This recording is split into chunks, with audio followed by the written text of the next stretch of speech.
Hi hello నమస్తే welcome to my YouTube channel drama of life. ఉదయం నుండి ఒక్క ప్రయాణికుడు కూడా నా రిక్షా ఎక్కలేదు. నేను ఆందోళనగా రిక్షా వైపు చూశాను. నా భార్య గొంతు నా చెవుల్లో ప్రతిధ్వనించింది. దయచేసి సాయంత్రం ఏదైనా తీసుకొని రండి. ఈరోజు గుడియా మొదటిసారిగా నవరాత్రి ఉపవాసం చేస్తుంది. అప్పుడే అకస్మాత్తుగా ఒక వృద్ధురాలు నా రిక్షా దగ్గరికి వచ్చి, నాయనా, నన్ను ఇంటి దగ్గర దింపుతావా అంది. ఆమె చాలా పేద మహిళ. ఆమెను ఇంటి దగ్గర దింపాలనే ఆలోచన నా మనసులోకొచ్చింది. ఎవరికి తెలుసు, ఆమె ఆశీర్వాదంతో నాకొక ప్రయాణికుడు దొరకవచ్చు అనుకొని నేను ఆమెను ఆమె ఇంటి గుమ్మం వద్ద దింపి వెనుతిరిగిన వెంటనే నా ముందున్న దృశ్యాన్ని చూసి నేను ఆశ్చర్యపోయాను. ఎందుకంటే అవి నవరాత్రి రోజులు. ఒకవైపు ప్రజలు ఇళ్లల్లో వివిధ రకాల వంటలు వండుకుంటున్నారు. రకరకాల పూలతో ఆకర్షణీయంగా అలంకరిస్తూ ఉన్నారు. ప్రతి సందులోనూ అమ్మవారి భజనలు మరియు జాగరణ ఉత్సవాలు జరుగుతూ ఉన్నాయి. ఇంకొక వైపు మా లాంటి పేదవాళ్ళు ఉన్నారు. ఈ పావనమైన కాలంలో పళ్ళు, పూలు, పలహారం అన్ని వస్తువుల ధరలు పెరగటం వల్ల చాలా ఇబ్బందిగా ఉంది. ఉదయం నుండి నా గుండె భారంగా ఉంది. నాకు ఏ పని దొరకటం లేదు. పైగా నా రిక్షా చెడిపోయింది. దానికి మరమ్మతులు చేయించాల్సిన అవసరం ఉంది. దాని పరిస్థితిని చూసిన తర్వాత ప్రజలు దానిపై కూర్చోటానికి ఇష్టపడటం లేదు. ఇప్పుడు నేను ఇంటిని నడపాలా లేదా రిక్షా మరమ్మత్తు చేయించాలా అని ఆలోచిస్తున్నాను. నేను రెండిటిలో ఒకటి మాత్రమే చేయగలను. ఉదయం నా భార్య టీతో పాటు చద్ది రొట్టెను నా ముందు ఉంచి మెల్లిగా ఇలా చెప్పింది. ఏమండి, సాయంత్రం ఏదైనా తీసుకుని రండి. ఈరోజు గుడియా మొదటిసారిగా ఉపవాసం చేస్తుంది అంది. ఆ మాట విని నా చేతులు వణుకుతున్నాయి. నేను ఆశ్చర్యంగా, నిస్సహాయంగా ఆమె వైపు చూశాను. ఆమెకు నా పరిస్థితి తెలుసు. అయినప్పటికీ ఆమె నా కూతుర్ని ఆపలేదు. ఆమె తనని తాను సమర్థించుకుంటూ, నేను గుడియాకు చాలా వివరించాను. కానీ తను చిన్నపిల్ల, వినటం లేదు, మొండి పట్టు పడుతుంది. గుడియా చెప్పటం ఏంటంటే, పొరుగున ఉన్న అందరూ అమ్మాయిలు పూజ సమయంలో కొత్త గాజులు, కొత్త బట్టలు ధరిస్తున్నారు. కానీ నేను ఖాళీ చేతులతో ఉన్నాను అంటుంది. తను ఉదయం లేచిన వెంటనే ఏడవటం ప్రారంభిస్తుంది అని చెప్పింది. నేను లోతైన శ్వాస తీసుకొని, బహుశా దుర్గామాత నా కుమార్తె కోసమైనా ఒక మార్గాన్ని చూపిస్తుంది అనుకున్నాను. రోజంతా నేను ఎన్ని చోట్ల తిరిగినా నాకెటువంటి బేరం కానీ ఏ పని కానీ దొరకలేదు. చివరికి ఓడిన వాడిలా రిక్షాలో ఒక మూలన కూర్చున్నాను. చుట్టుపక్కల ఉన్న రిక్షాలు చక్కగా అలంకరించి ఉన్నాయి. గతంలో నా పరిస్థితి ఇలా ఉండేది కాదు. నేనొక బట్టల దుకాణంలో పనిచేసేవాణ్ణి. ఆదాయం పెద్దగా ఉండేది కాదు. కానీ మేము సులభంగా జీవితాలను గడిపేవాళ్ళం. కానీ 2028-9లో ఆర్థిక సంక్షోభం వచ్చినప్పుడు బట్టల షాపును మూసేశారు. నేను నిరుద్యోగినయ్యాను. క్రమంగా ఇంట్లోని సరుకులన్నీ అయిపోయాయి. నా భార్య నిశ్శబ్దంగా ప్రతిదీ భరించింది. కానీ ఎప్పుడూ ఫిర్యాదు చేయలేదు. ఎవరి ముందు ఎప్పుడూ అడుక్కోలేదు. దేవుడు మాకు ఒకే ఒక్క బిడ్డను ఇచ్చాడు, నా గుడియా. ఆమెకిప్పుడు 8 సంవత్సరాలు. మా పరిస్థితులు ఇంకా మెరుగుపడలేదు. ఆర్థిక సంక్షోభం అయిపోగానే నా భార్య తన పెళ్లి నగలను నా చేతుల్లో పెట్టి, రమేష్, దీన్ని అమ్మేసి రిక్షా కొనండి. కనీసం మనము 2 పూటలా భోజనం చెయ్యగలము కదా అనటంతో నేను కృతజ్ఞతతో నా భార్య వైపు చూసి నగలు తీసుకొని మార్కెట్కి వెళ్ళాను. నాకొచ్చిన డబ్బుతో నేను కొత్త రిక్షాను కొనలేకపోయాను. కానీ నేను ప్రస్తుతానికి నడిచే పాత రిక్షాను కొనగలిగాను. గత 1.5 సంవత్సరంగా నేను నిరంతరం రిక్షాను నడుపుతున్నాను. అయినప్పటికీ మా అవసరాలు తీరటం లేదు. నా కూతుర్ని ప్రైవేట్ స్కూల్లో నుండి తీసి గవర్నమెంట్ స్కూల్లో జాయిన్ చేశాను. ఈరోజు వాతావరణం కూడా సరిగ్గా లేదు. నేను నా సీట్లో తలపట్టుకొని కూర్చొని ఉన్నప్పుడు నా పక్కన ఉన్న రిక్షా డ్రైవర్ చిరాకుగా అరవటం విన్నాను. ఓ ముసలమ్మ, మా సమయాన్ని వృధా చెయ్యకు. ఇది వ్యాపార సమయం. నీ దగ్గర డబ్బు లేనప్పుడు రిక్షా ఎందుకు ఎక్కేది? నడుచుకుంటూ వెళ్ళు అని అతను మరికొన్ని కఠినమైన మాటలు అన్నాడు. అవి విని నా హృదయానికి బాధగా అనిపించింది. అయితే రాజు అప్పటికే ఉదయం నుండి 12 మంది ప్రయాణికులను ఎక్కించుకొని దింపాడు. అప్పుడే ఒక వృద్ధురాలు నా పాత రిక్షా దగ్గరకు వచ్చి, నాయనా, నన్ను ఇంటి దగ్గర దింపగలవా అని అడిగింది. నేను ఆమెను నిశితంగా గమనించాను. అప్పుడే ఆమె భిక్షాటన చేసి ఇంటికి తిరిగి వెళ్తున్నట్లు ఉంది అనుకున్నాను. ఎందుకంటే ఆమె ధరించిన చీర అక్కడక్కడ చినిగిపోవటంతో దాన్ని చేతితో కుట్టినట్టు ఉంది. ఆమె చేతిలో చిరిగిన బ్యాగ్ ఉంది. ఆమె కాళ్లకు ఉన్న చెప్పులు కూడా తెగిపోయాయి. ఆమె ముఖం తీవ్ర ఆందోళనతో ఉంది. ఆమెను చూసి ఒక్క క్షణంలో నా తల్లి జ్ఞాపకాలలో మునిగిపోయాను. నా తల్లి గత సంవత్సరం మరణించింది. నా తల్లి కూడా అదే విధంగా బలహీనంగా మరియు విచారంగా కనిపించేది. నా ఆర్థిక పరిస్థితి చూసి ఆమె ఎప్పుడూ చింతిస్తూ ఉండేది. నా భార్య ఆమెను చాలా జాగ్రత్తగా చూసుకుంది. ఆమె బట్టలు పాతవి అయినప్పటికీ చాలా శుభ్రంగా ఉండేవి. నేను ఆమెకు సహాయం చెయ్యాలి అని నిశ్చయించుకున్నాను. నేను ఈ ముసలామెను ఆమె ఇంటి దగ్గర దింపాలని నిర్ణయించుకున్నాను. ఏది ఏమైనప్పటికీ రిక్షా ఎక్కే ప్రయాణికులు ఎవ్వరూ కనపడటం లేదు. ఎవరికి తెలుసు, ఈ ముసలావిడ ఆశీర్వాదంతో అయినా ఆ దేవుడు నాకు కొంత జీవనోపాధిని ఇస్తాడు అనుకొని నేను వెంటనే రిక్షా దిగి ఆమె కూర్చోవటానికి సహాయం చేసి ఆమె నాకిచ్చిన చిరునామా వైపు వెళ్ళాను. ఆమె నగరానికి దూరంగా ఉన్న ఒక నిర్జీవమైన ప్రాంతంలో నివసిస్తుంది. చాలామంది ప్రజలు ఇదే పేదరికంలో అక్కడ జీవిస్తూ ఉంటారు. నేను ఆ వృద్ధురాల్ని ఆమె ఇంటి గుమ్మం వద్ద వదిలేశాను. అక్కడ ఆమె నా తలపై చెయ్యి వేసి నన్ను ఆశీర్వదించటం ప్రారంభించింది. నేను సరే అని చెప్పి వెనక్కి తిరుగుతుండగా ఆమె వణుకుతున్న చేతులతో నా చెయ్యి పట్టుకుంది. నేను ఎవరైనా ప్రయాణికులు రిక్షా ఎక్కుతారేమో అని చుట్టూ చూస్తున్నాను. అప్పుడే ఆ వృద్ధురాలు తన చిరిగిన సంచిలోకి చెయ్యి వేసి కొంత డబ్బును తీసి నా ముందు ఉంచింది. నేను వద్దు అని అడ్డంగా తల ఊపాలని చూశాను. కానీ ఆమె నన్ను చూసి చిరునవ్వు నవ్వి తన చేతిని నా తలపై పెట్టి ఆశీర్వదిస్తూ ఇలా అంది, నాయనా, నాకు తెలుసు నువ్వు కూడా ఆందోళనలో ఉన్నావని. సాయంత్రం కావస్తుంది. కొద్దిసేపట్లో అమ్మవారి హారతి ప్రారంభమవుతుంది. నువ్వు కూడా ఉపవాసం ఉన్నట్టున్నావు కాబట్టి నీ ఇంటికి వెళ్ళి నీ భార్య పిల్లలతో కలిసి అమ్మవారిని పూజించు. ఏది ఏమైనా నేను ఒంటరిగా ఉన్నాను. దుర్గామాత నాకేమిచ్చినా అది నాకు సరిపోతుంది. రేపు ఏమి జరుగుతుందో ఆ అమ్మవారికి మాత్రమే తెలుసు. ఆ తల్లి మీ జీవితాలలో ఆనందం, శాంతి మరియు ధనంతో నింపాలని నేను ప్రార్థిస్తున్నాను అంది. ఆ మాటలు విని నా కళ్ళల్లో నీళ్లు తిరిగాయి. అందరూ ఆమెను బిచ్చగత్తె అనుకుంటున్నారు. కానీ ఆమె దయాహృదయం కలిగిన మహిళ. ఆమె కష్టపడి సంపాదించిన డబ్బు నాకిస్తుంది.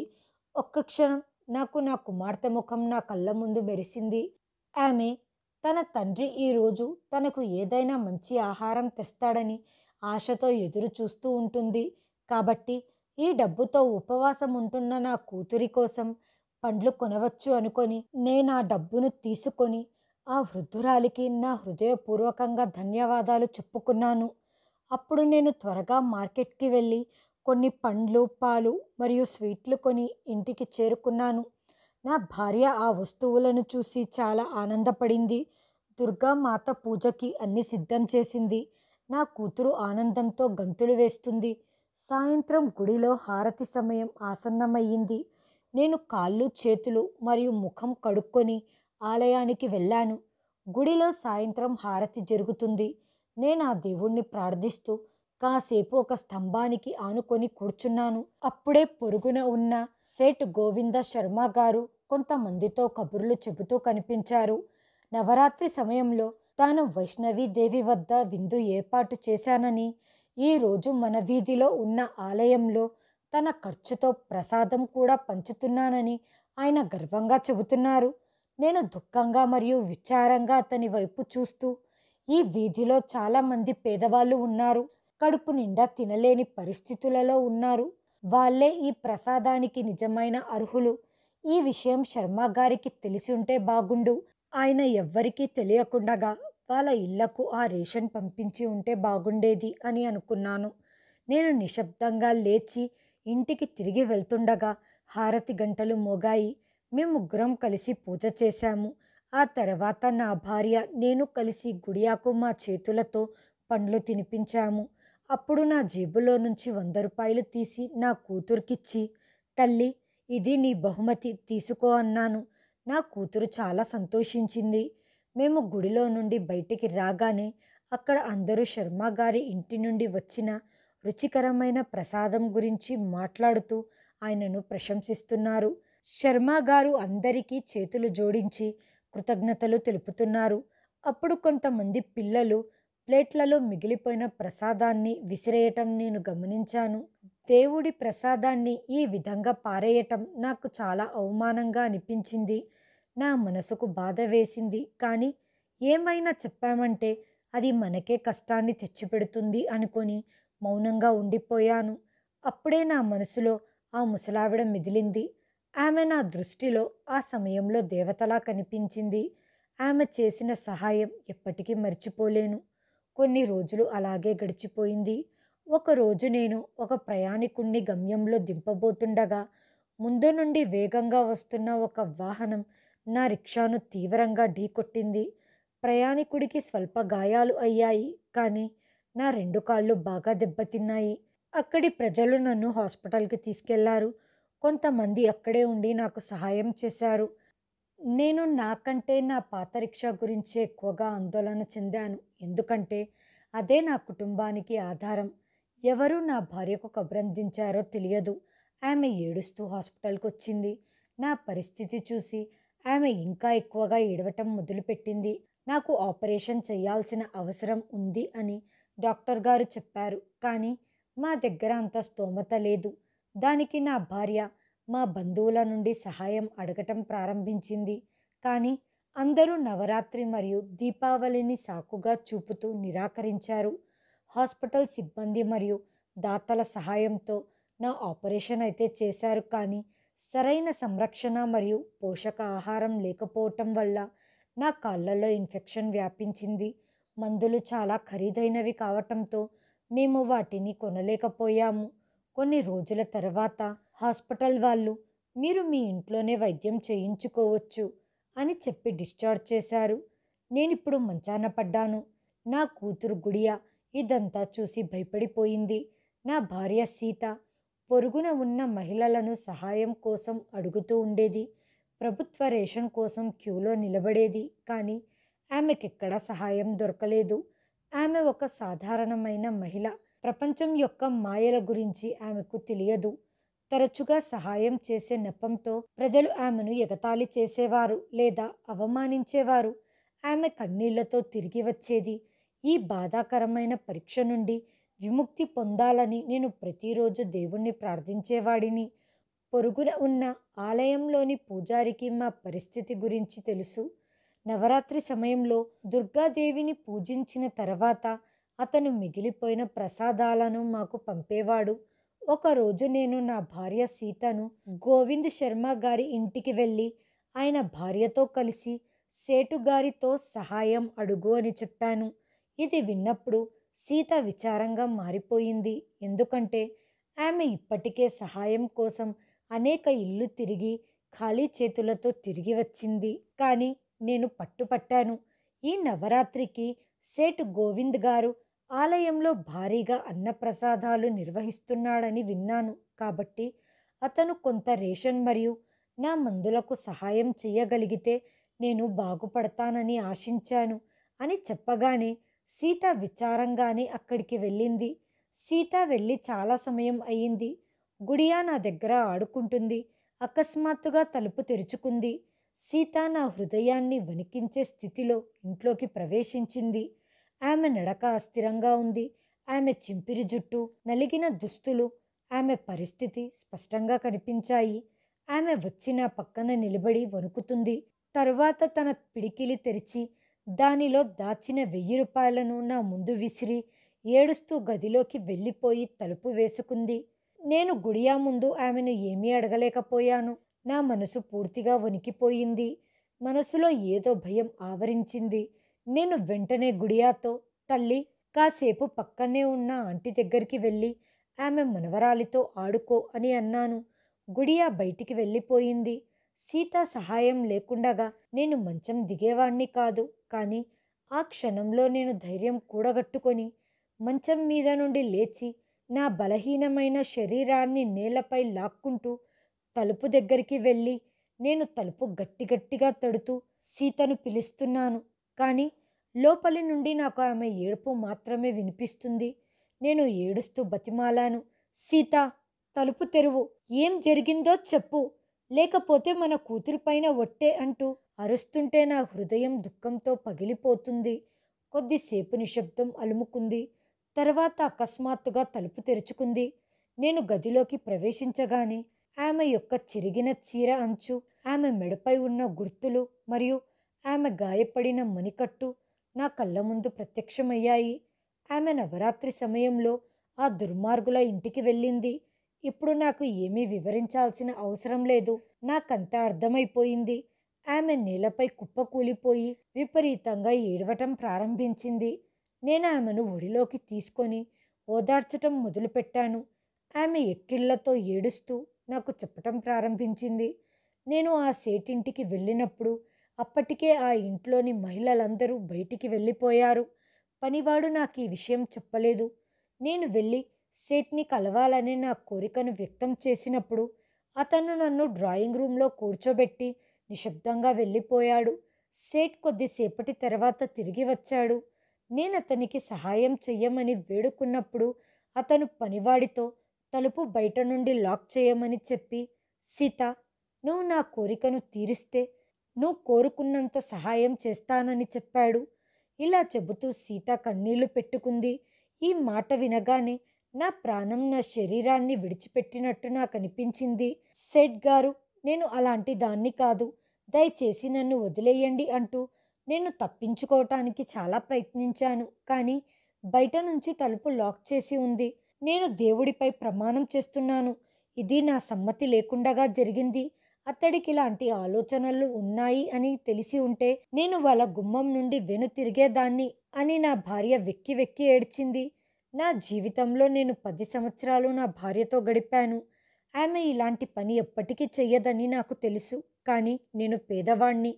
ఒకవేళ నేను ఈ విషయం ఎవరికైనా చెబితే వాళ్ళు నన్ను నమ్మకపోగా నా భార్యను అగౌరవంగా నీచంగా మాట్లాడుతారు.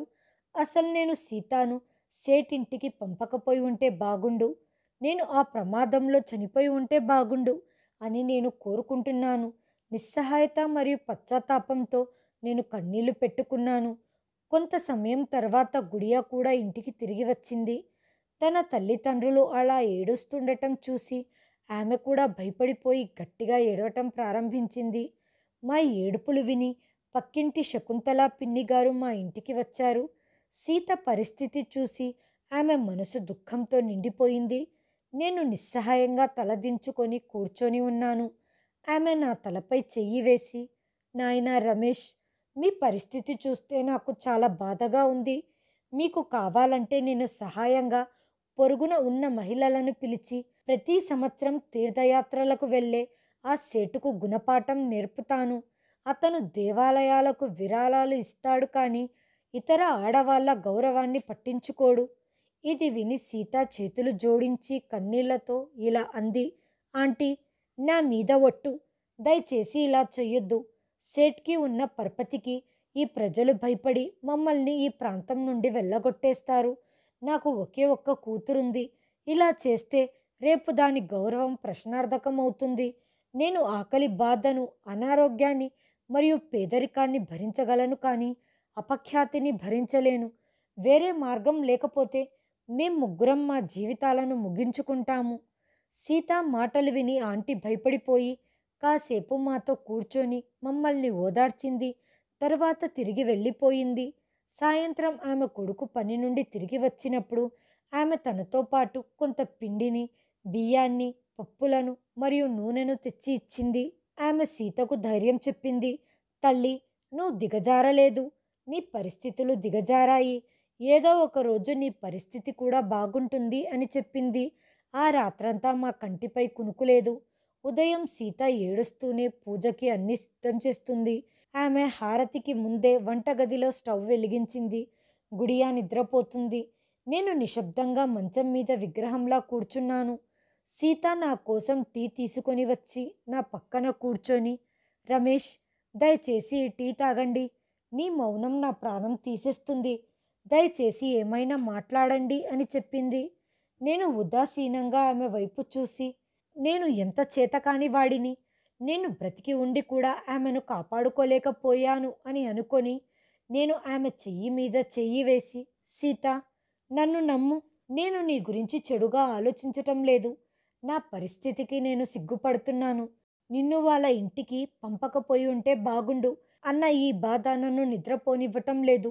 నిన్ను కాపాడుకోలేకపోయినందుకు నన్ను క్షమించు అన్నాను. ఇలా మేమిద్దరం కాసేపు మౌనంగా కూర్చున్నాం. కొంతసేపు తర్వాత గుడి గంటలు మోగాయి. భజనలు ప్రారంభమయ్యాయి. నేను ఏమి చెయ్యాలో మనసులో ఒక నిర్ణయం తీసుకున్నాను. మరుసటి రోజు ఉదయం నా కూతురు గుడియాను శకుంతల గారి దగ్గర వదిలి నేను చికిత్స కోసం ఆసుపత్రికి వెళ్తున్నాను. అక్కడ చాలామంది రోగులు ఉంటారు కాబట్టి ఆలస్యం అవ్వవచ్చు అని చెప్పాను. ఆమె సంతోషంగా నా కూతుర్ని తీసుకెళ్ళింది. సీత పూర్తిగా మౌనంగా ఉంది. నేను ఇంటి నుండి బయలుదేరి సీత సహాయంతో రిక్షా ఎక్కాను. మా గమ్యస్థానం ఆ ప్రాంతంలోని ఒక ప్రధాన కూడలి. అక్కడ చాలామంది రోడ్డు పక్కన బిచ్చమెత్తుతూ ఉంటారు. సీతకి పరిస్థితి అర్థమయ్యింది. ఆమె నా వైపు ఆశ్చర్యంగా చూసింది మరియు మౌనంగా ఉండిపోయింది. నా పరిస్థితి అక్కడ ఉన్న వాళ్ళందరికీ తెలుసు. నా కాళ్ళకి గాయాలు, ఆ కట్లు అందరికీ అర్థమయ్యేలా ఉన్నాయి. నేను నా భార్య కొంతసేపు అక్కడే కూర్చున్నాము. అక్కడి నుండి వచ్చిపోయేవాళ్ళు మా ముందు ఉన్న టవాల్పై డబ్బులు వేయటం ప్రారంభించారు. నేను చేస్తున్న పనికి సీత సిగ్గుతో చచ్చిపోవాలి అనుకుంది. నేను స్వయంగా చేతులు చాచి అడుక్కోవటం మొదలుపెట్టాను. ఇలాగే సాయంత్రం వరకు గడిచిపోయింది. మేము ఊహించిన దానికంటే ఎక్కువ డబ్బులే వచ్చాయి. ఒకరి ముందు చెయ్యి చాచి అడుక్కోవడం, నీతి నిజాయితీగా మర్యాదగా ఉండేవాళ్లకు ఈ పరిస్థితి చాలా సిగ్గుచేటు లాంటిది. కానీ ఇది మా నిస్సహాయత మరియు ఆ దరిద్రుడు నా భార్యను అగౌరవపరచటం కంటే ఇది ఏమీ పెద్ద అమర్యాద కాదు. మేము మౌనంగా మా వీధికి చేరుకున్నాం. శకుంతల గారు మా రాక కోసం ఎదురు చూస్తూ ఉన్నారు. చాలా కాలం తర్వాత మేము కడుపు నిండా తినగలిగేంత డబ్బు మా దగ్గర ఉంది మరియు కొంత డబ్బు కూడా మిగిలింది. ఇదే విధంగా నవరాత్రులు మొత్తం గడిచిపోయింది. కొన్నిసార్లు మేము గుడియాను శకుంతల గారి వద్ద వదిలేసి వెళ్ళేవాళ్ళం, లేదా కొన్నిసార్లు మేము ఆమెను మాతో తీసుకెళ్లేవాళ్ళం. ఇది మా కూతురి మనసుపై ఎలాంటి ప్రభావాన్ని చూపుతుందో నాకు తెలుసు. కానీ సీత ఆమెను సముదాయించి ఈ విషయం ఎవ్వరికీ చెప్పకూడదు అని చెప్పింది. ఒకరోజు మేము ముగ్గురం ఫుట్పాత్ పైన కూర్చొని ఉన్నప్పుడు మా ముందు ఒక కారు వచ్చి ఆగింది. కారులో నుంచి దిగిన వ్యక్తిని చూడగానే నాకు కోపం వచ్చింది. ఎందుకంటే అతను సేఠ్ గోవింద్ పెద్ద కొడుకు కాబట్టి. అతను బహుశా ఏదో పని మీద వచ్చాడు అనుకున్నాం. కానీ అతను కారు దిగిన వెంటనే నన్ను సీతాను ఫోటో తీయటం ప్రారంభించాడు. అక్కడ ఉన్న వ్యక్తులు అతన్ని ఆపటానికి ప్రయత్నించినప్పుడు అతను వాళ్ళతో వాగ్వాదానికి దిగాడు. ఈ మనిషి మా వీధిలో వాడు. మా వీధిలో అందరూ ఇతనికి ఎంతో సహాయం చేస్తున్నారు. మా నాన్న స్వయంగా ఇతని వైద్యం కోసం డబ్బులు సహాయం చేశారు. కానీ ఈ మనిషి డబ్బు మీద ఆశతో, దుర్బుద్ధితో ఇంకా కావాలి అని ఇక్కడ కూర్చొని బిచ్చమెత్తుతున్నాడు. దీన్ని ఒక బిజినెస్గా భావించి చేస్తున్నాడు అని చెప్పాడు. అతని మాటలు విని అడుక్కునేవారు కొంతమంది మమ్మల్ని లేనిపోని మాటలు అన్నారు మరియు కొంతమంది అతన్ని ఆపడానికి ప్రయత్నించారు. ప్రజలు అతన్ని సముదాయించి అక్కడి నుంచి పంపించేశారు. ఇప్పుడు అక్కడి ప్రజలందరూ మమ్మల్ని అనుమానంగా చూడటం ప్రారంభించారు. నేను అక్కడ ఉన్న ప్రజలతో, నేను ఆశతో భిక్షమెత్తుకోవటం లేదు. నా దగ్గర మెడికల్ రిపోర్ట్లు ఉన్నాయి. మా వీధిలోని వాళ్ళు మాకు కొంతవరకు సహాయం చేసినా వాళ్ళు నా భార్య పిల్లలతో వ్యవహరించిన తీరు చాలా భిన్నంగా ఉంది. నా ఆపరేషన్ కోసం డబ్బు జమ చేయకపోతే నా 2 కాళ్లను తీసేసే ప్రమాదం ఉంది అన్నాను. మమ్మల్ని అవమానించి వెళ్ళిపోయిన వ్యక్తి తండ్రి నా భార్యను ఏమి చేశాడో అక్కడ ఉన్న ప్రజలకు నేను చెప్పలేకపోయాను. ఇంతలో అక్కడికి ఒక కారు వచ్చి ఆగింది. అందులో నుంచి ఒక యుక్త వయసులో ఉన్న మహిళ దిగింది. ఆమె అక్కడ గుమ్మికూడిన ప్రజలతో ఎంతో దయనీయంగా, ఈ పేదవాళ్ళ పరిస్థితి మీకు తమాషాగా ఉందా? ఇక్కడి నుండి వెళ్ళిపోండి, మీ పని మీరు చూసుకోండి అన్నారు. ఆ మహిళ మాటలు విన్న తర్వాత అందరూ అక్కడి నుంచి వెళ్ళిపోయారు. ఆ స్త్రీ సీతతో, నీకు సహాయం చేయటానికి నన్ను ఒక్కరిక్కడికి పంపారు. నాతో రా అని చెప్పింది. ఆమె మాటలు విని నా భార్య మరియు నేను ఒకరినొకరం చూసుకున్నాం. ఆపై మేము ఆమెతో వెళ్ళాము. ఆమె కారు ఒక పెద్ద బంగ్లా ముందు ఆగింది. మేము ముగ్గురం ఆశ్చర్యంగా విలాసవంతమైన ఆ బంగ్లా వైపు చూస్తూ ఉన్నాం. మేము లోపలికి వెళ్ళినప్పుడు అక్కడ ఒక వృద్ధ మహిళ కూర్చొని ఉంది. ఆమెను చూసి నేను ఆశ్చర్యపోయాను. ఆమె ఆ పేద మహిళ భిక్షాటన చేసిన తర్వాత ఆ రోజు నా రిక్షాలో కూర్చొని ఇంటికి వెళ్ళింది. ఆమె నాకు చాలా డబ్బు ఇచ్చింది. కొన్ని రోజుల్లో నీ జీవితం మారుతుంది అని చెప్పింది. ఆ వృద్ధురాలు లేచి నిలబడి నన్ను చూసి నవ్వుతూ నా తలపై చెయ్యి వేసి ఆ స్త్రీతో, నేహా, ఆ రోజు నన్ను ఇంటికి తీసుకొచ్చిన యువకుడు ఇతనే అని చెప్పింది. నేహా అనే ఆ మహిళ మాకు చాలా కృతజ్ఞతలు తెలిపింది. ఆమె చెప్పిన మాటలు విని నేను ఆశ్చర్యపోయాను. వాస్తవానికి ఆ వృద్ధురాలు బిచ్చగత్తె కాదు. తన భర్త మరణం తర్వాత ఆమె సవతి కొడుకు ఆమె నుండి అన్నీ లాక్కొని ఆమెను ఇంటి నుండి వెళ్ళగొట్టాడు. అందుకే ఆమె ఒక కూడలిలో భిక్షాటన చేయటం ప్రారంభించింది. తరువాత తన పాత ఇంటికి వెళ్ళి ఉండేది. నేహ ఆ వృద్ధురాలి కుమార్తె. ఆమె వివాహం తర్వాత ఆమె తన భర్తతో అమెరికాకు వెళ్ళింది. నేను ఆ వృద్ధురాల్ని ఆమె ఇంట్లో వదిలిన మరుసటి రోజే నేహ తన తల్లి కోసం వెతుకుతూ ఆమె పాత ఇంటికి చేరుకొని ఆమెను తన పెద్ద బంగ్లాకు తీసుకెళ్ళింది. ఆ వృద్ధురాలు నేహాతో, తల్లి, ఒకరోజు నా ఆరోగ్యం బాగా క్షీణించింది. ఇంటికి తిరిగి వెళ్ళటానికి వాహనం కోసం చూస్తున్నాను. కానీ ఎవ్వరూ నన్ను తీసుకెళ్ళటానికి ఇష్టపడలేదు. అప్పుడే అతడు నన్ను తన రిక్షాలో ఎక్కించుకొని ఇంటి దగ్గర దింపాడు. మరుసటి రోజు ఆ వ్యక్తిని ఎలాగైనా కలుసుకొని నేను దాచుకున్న డబ్బులో కొంత డబ్బుని ఇవ్వాలి అనుకున్నాను. కానీ నేను 2 రోజుల వరకు మంచం మీద నుండి లేవలేకపోయాను. మూడవ రోజు ఆలయం దగ్గర ఉన్న కూడలికి చేరుకున్నప్పుడు రమేష్ తీవ్రమైన ప్రమాదానికి గురై ఇప్పుడు ఇంట్లో మంచానికే పరిమితమయ్యాడు అని నాకు తెలిసింది. ఇది విన్న తల్లి కూతుర్లం మేమిద్దరం నీ కోసం వెతకటం ప్రారంభించాము అని చెప్పారు. కానీ అప్పటికే నా పరిస్థితి చాలా దిగజారిపోయింది. నిస్సహాయ స్థితిలో నేను గుడి బయట అడుక్కోవాల్సి వచ్చింది. ఇంతలో మా వీధిలో ఉండే సేట్ గోవింద్ కుమారుడు నా మరియు నా భార్య ఫోటోలను సోషల్ మీడియాలో పోస్ట్ చేశాడు. మరియు ఈ వ్యక్తి ఉద్దేశపూర్వకంగానే తన వేషధారణం మార్చుకొని ప్రజల భావోద్వేగాలను దోపిడీ చేస్తూ భిక్షాటన చేస్తున్నాడని రాశాడు. ఇలాంటి మోసగాళ్ల పట్ల జాగ్రత్త వహించండి.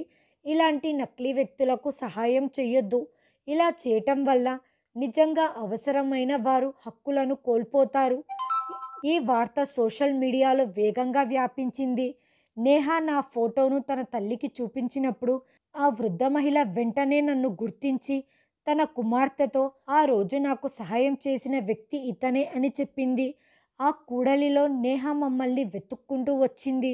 ఒక వృద్ధ మహిళకు చేసిన చిన్న సహాయం ఇంత పెద్ద ప్రతిఫలానికి దారి తీస్తుంది అని నేనెప్పుడూ ఊహించలేదు. నేహా ఒక సామాజిక కార్యకర్త.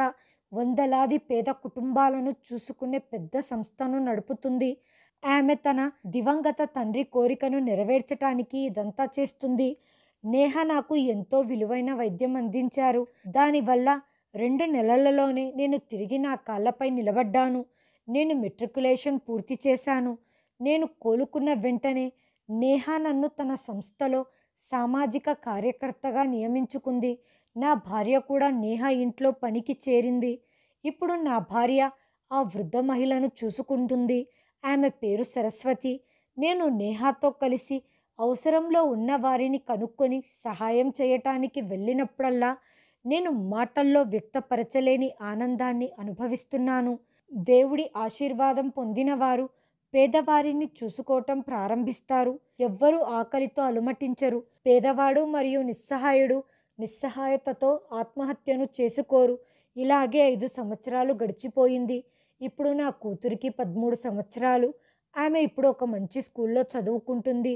ఒకరోజు క్రూరులైన కొడుకులు తమ వృద్ధ తండ్రిని చెత్త కుప్పలో పడేసి పారిపోయారు అని స్థానికులు మా సంస్థ నెంబర్కు కాల్ చేసి చెప్పారు. నేను నా 2 సహోద్యోగులతో కలిసి అంబులెన్స్లో సంఘటనా స్థలానికి చేరుకున్నాను. చెత్తలో పడి ఉన్న అనారోగ్యంతో మరియు అపస్మారక స్థితిలో ఉన్న వృద్ధుణ్ణి చూడగానే నేను చలించిపోయాను. అతను మరెవరో కాదు, అందరూ సేఠ్ గారు అని పిలిచే మా వీధిలో ఉన్న అదే క్రూరమైన వ్యక్తి సేఠ్ గోవింద్ శర్మ. అతడు చేసిన తప్పులకు దేవుడు ఈ విధంగా శిక్ష విధించాడు అనుకున్నాను. నన్ను, నా భార్యను మరియు లెక్కలేనన్ని ఇతర నిస్సహాయ ప్రజలను అణిచివేసినందుకు సేఠ్ గోవింద్ ఇప్పటికే ఈ భూమిపై శిక్షను అనుభవిస్తున్నాడు. అతన్ని చూసి నా కళ్ళల్లో కన్నీళ్లు వచ్చాయి. నేను పేద మరియు నిస్సహాయ వ్యక్తిని. నేను ప్రతీకారం తీర్చుకోలేకపోయాను. కానీ దేవుడి న్యాయస్థానంలో నాకు న్యాయం జరిగింది. ఈ కథ ద్వారా మనం ఏం నేర్చుకుంటున్నామంటే, ఎవరికైనా సహాయం చేయటానికి ఎప్పుడూ వెనకాడకూడదు. ఎందుకంటే ఒక చిన్న సహాయం కూడా కొన్నిసార్లు గొప్ప ఫలితాలను ఇస్తుంది. ఇతరులను హింసించే వారికి ఆలస్యం అయినప్పటికీ ఆ దేవుడి న్యాయస్థానంలో ఖచ్చితంగా శిక్షను పొందుతారు. హాయ్ ఫ్రెండ్స్, ఈ వీడియోని చివరి వరకు చూసినందుకు ధన్యవాదాలు. ప్లీజ్ సబ్స్క్రైబ్ చేయండి, లైక్ చేయండి, షేర్ చేయండి, కామెంట్ చేయండి. Thanks for watching.